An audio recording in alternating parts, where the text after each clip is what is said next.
Kali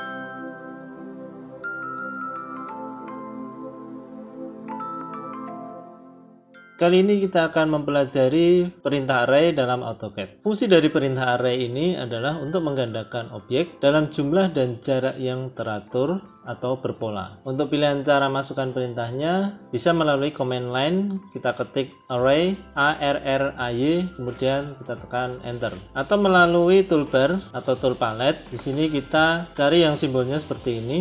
Di sini ada simbol array. Array sendiri ada beberapa, yaitu rectangular array, pad array, dan polar array. Atau melalui menu bar, cari menu modify, kemudian pilih objek dan array. Langkah-langkah penggunaan perintah array rectangular yaitu kita yang pertama siapkan dulu objek yang akan di array, kemudian masukkan perintah array, pilih objeknya. Berikutnya kita menentukan jumlah dan jarak kolom, kemudian jumlah dan jarak rows atau baris, kemudian levelnya kalau arraynya sampai 3 dimensi. Saat perintah array ini aktif, pada toolbar atau tool palette akan muncul menu seperti ini. Paling kiri ini adalah tipe arraynya. Kita bisa memilih apakah rectangular atau polar atau pad. Kemudian pada kolom ini kita diminta untuk mengisi jumlah kolom, jarak antar kolom, dan jumlah total dari kolom. Berikutnya pada menu rows kita diminta untuk menginput jumlah rows atau baris, kemudian jarak antar rows, kemudian total dari baris itu. Selanjutnya pada levels ini pengaturan untuk array 3 dimensi.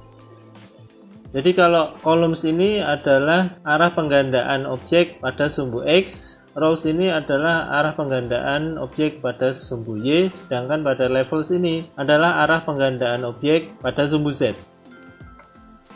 Kemudian pada menu sebelah paling kanan ini, properties, kita bisa menentukan apakah array-nya ini associative atau tergabung atau terpisah-pisah. Nah, untuk gambarannya seperti ini. Misalnya kita akan menggandakan satu objek dengan posisi awal di sebelah kiri bawah ini. Yang dimaksud dengan between pada rows adalah ini, jarak objek pada sumbu Y. Kemudian between columns yaitu jarak antar objek pada sumbu X.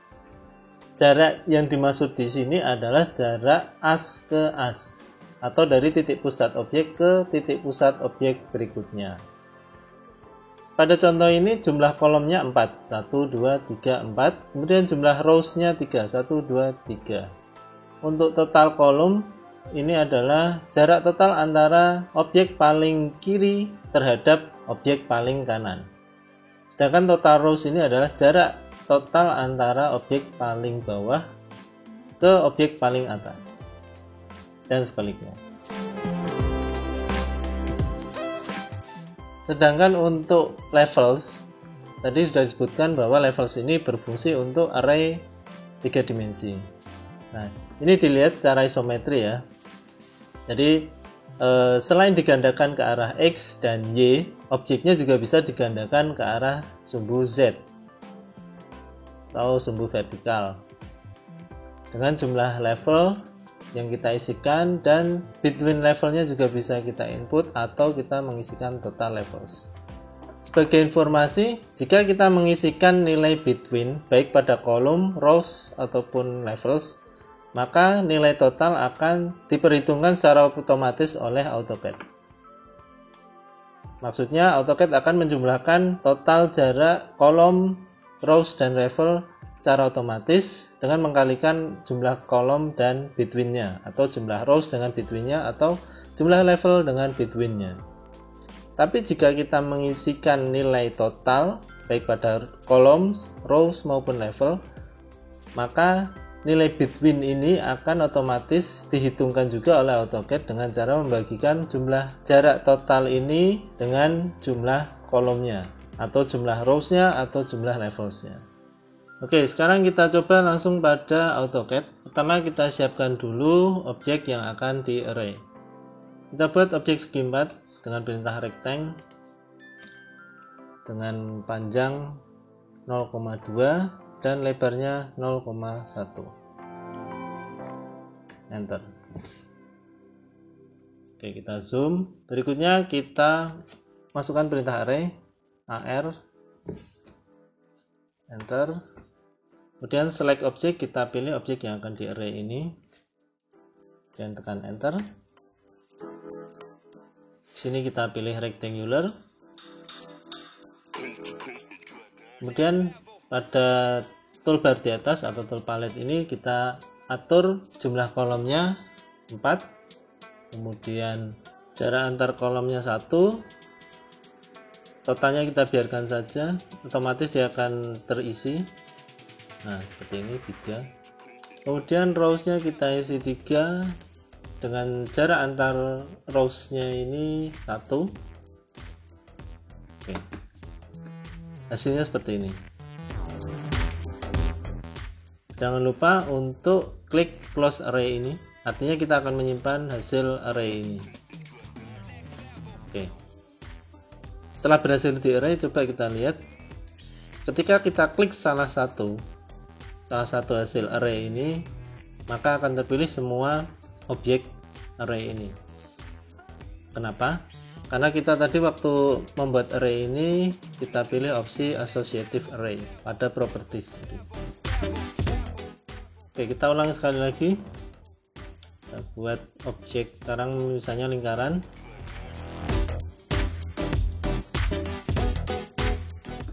Dan kita array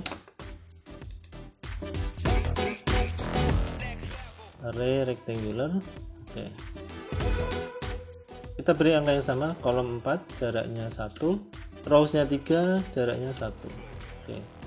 Sekarang gantian associative-nya ini kita nonaktifkan. Kemudian kita klik close array. Oke. Hasilnya seperti apa? Ketika kita klik salah satu objek ini, objek hasil array yang lain tidak ikut terpilih. Oke, jadi ini tadi bedanya antara associative array dengan non-associative array. Pada associative array, ketika kita klik salah satu objeknya, maka semuanya akan terpilih. Pada non-associative array, sebaliknya. Ketika kita klik salah satu objeknya, objek hasil array yang lain tidak akan ikut terpilih. Oke, kita kembali ke associative array. Di sini hampir mirip dengan block. Kalau masih ingat dengan perintah block, itu ada di video sebelum ini. Ada satu manfaat dari perintah block ini, yaitu ketika kita mengubah salah satu objek dari blok ini, semuanya ikut berubah. Sekarang kita coba untuk mengedit salah satu objek hasil array ini, apakah benar semuanya akan ikut berubah. Oke, perintahnya adalah ini, kita klik pada salah satu objek ini, kemudian toolbarnya akan berubah seperti ini. Selanjutnya kita klik edit source.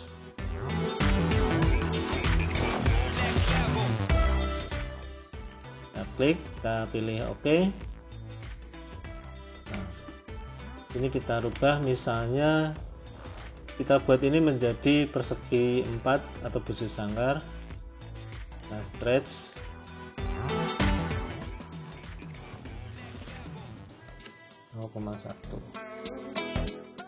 Oke, semuanya sudah ikut berubah ya, jadi bujur sangkar semua. Yang tadinya persegi panjang sekarang jadi bujur sangkar. Oke, jangan lupa setelah mengubah sumber objek ini tadi, kita klik pada edit array ini, kita klik save change.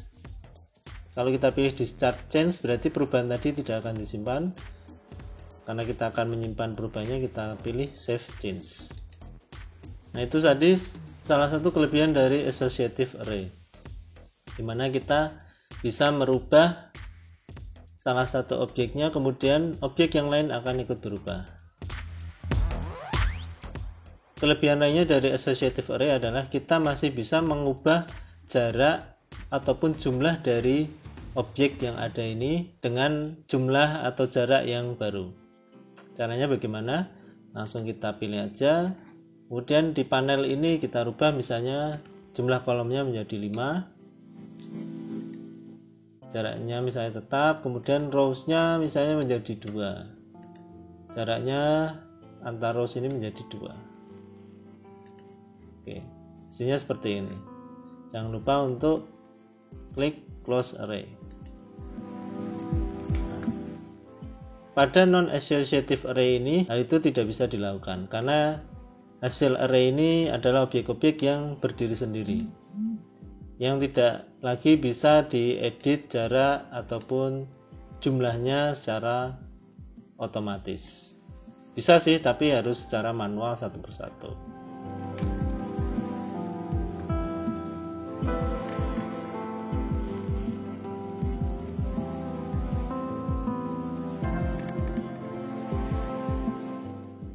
Berikutnya kita akan mempelajari array dengan tipe polar. Prosedurnya sama dengan array rectangular.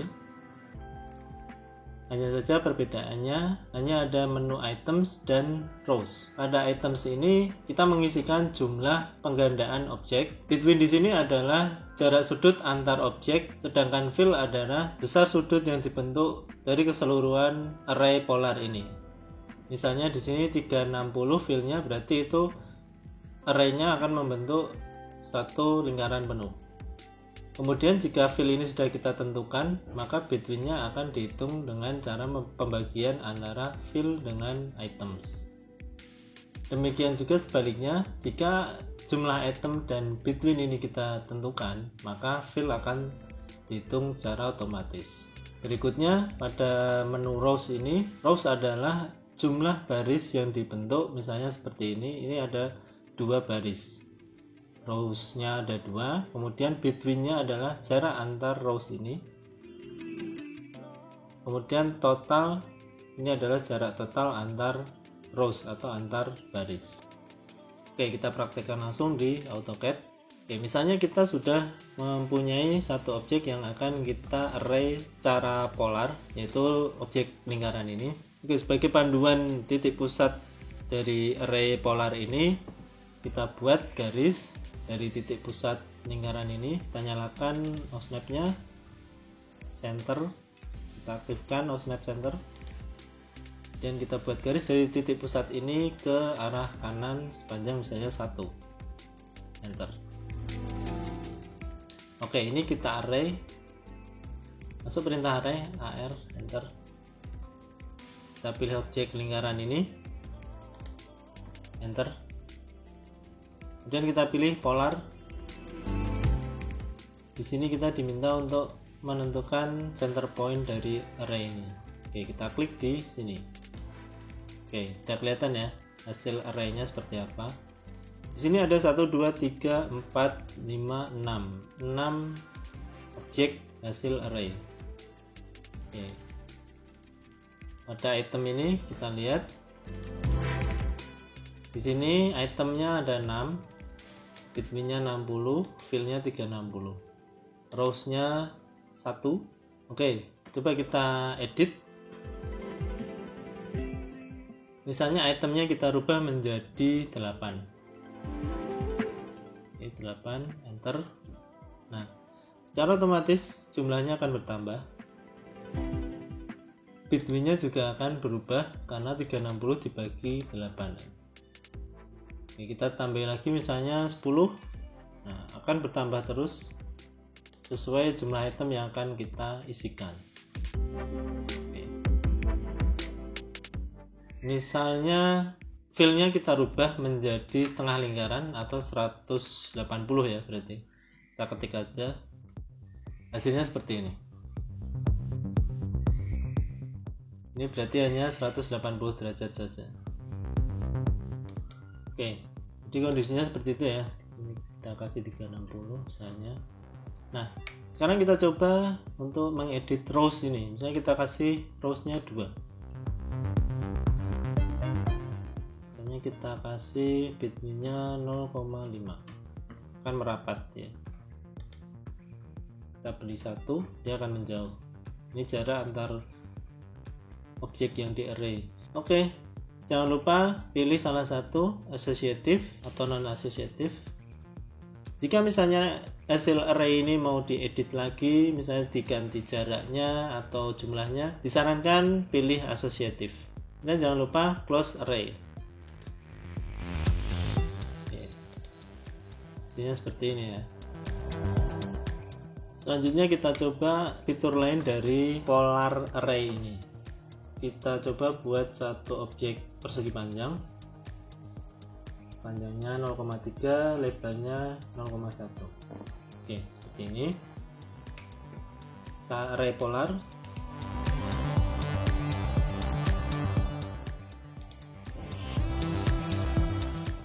Dengan base point misalnya di sini. Nah, di sini objeknya akan berubah posisinya memutari titik pusatnya ini tadi. Lalu gimana kalau misalnya kita nggak mau ini objeknya berubah posisinya? Saya tetap aja seperti ini, tetap mendatar ini, jadi tidak berotasi.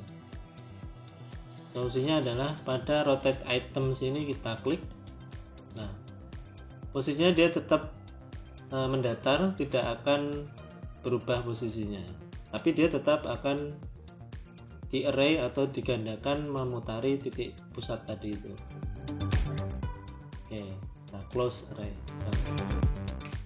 Baik, itu tadi cara penggunaan perintah array, baik array rectangular maupun array polar pada AutoCAD. Terima kasih atas perhatiannya, sampai jumpa pada video tutorial kami berikutnya.